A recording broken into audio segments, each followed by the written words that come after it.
Mike Carell here with Energy Creations and another RV life hack. It's kind of a budget RV life hack. One of the things that oftentimes people run into while living the RV life, whether that's full-time or if you're just a vacationer, is leaks, water leaks. And we have had persistent water leaks, and we have done a variety of different measures in order to try and curtail that, because ultimately when that water gets into the walls and into the floor, it'll ruin your rig. So for a long time, we were trying desperately to stop water coming from in the roof.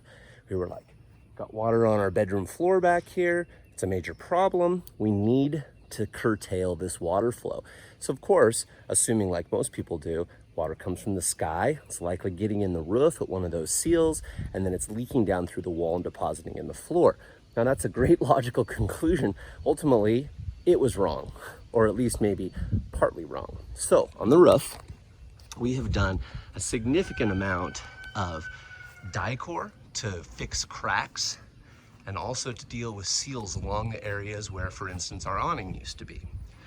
We had filled every single crack we could possibly think of up there, and every single fissure and every single joint, and ultimately we continued to have water problems. So we moved down and we started sealing around windows.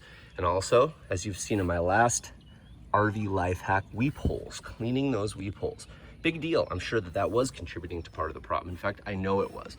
But the one area that we did not pay attention to, the one area that turns out perhaps is maybe the most obvious, is the floor seals. Okay, check this out. So, budget RV life hack here. I'm telling you, we don't care whether we look like a Phaeton. What we care about is whether we have water on our floor. So I came down here and I noticed that the seal here, the silicone, was all stripped out. I noticed that the silicone here was all stripped out, and ultimately where the foot for the awning used to be. So what did we do? We started using outdoor silicone that is weatherproof and also mold resistant. And I literally came in here and I sealed every single thing all the way down here. I even sealed the inside corners here, because ultimately I thought maybe, just maybe, it's coming in from here. And I am happy to say now that in fact, we have had multiple monsoons here in North Carolina and no new water on the floor, period. Which means that no new damage. Now, we're still gonna have to fix the old damage, but in the meantime, we have stopped more water from coming in. Now, we started with the roof, good idea. Went to the windows and the weep holes, good idea. But ultimately, what was getting most of the water in the floor was simply the runner seal above the basement compartment.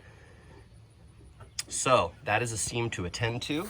It's a seam to ultimately drop a few dollars, buy some silicone, get out your caulking gun, and drop a line in there. If you're not concerned about it being perfect and looking fancy, you can definitely solve some of your water problems by addressing this area. Stay tuned for more RV life hacks with Energy Creations. I'm Mike Carell. Catch you guys next time.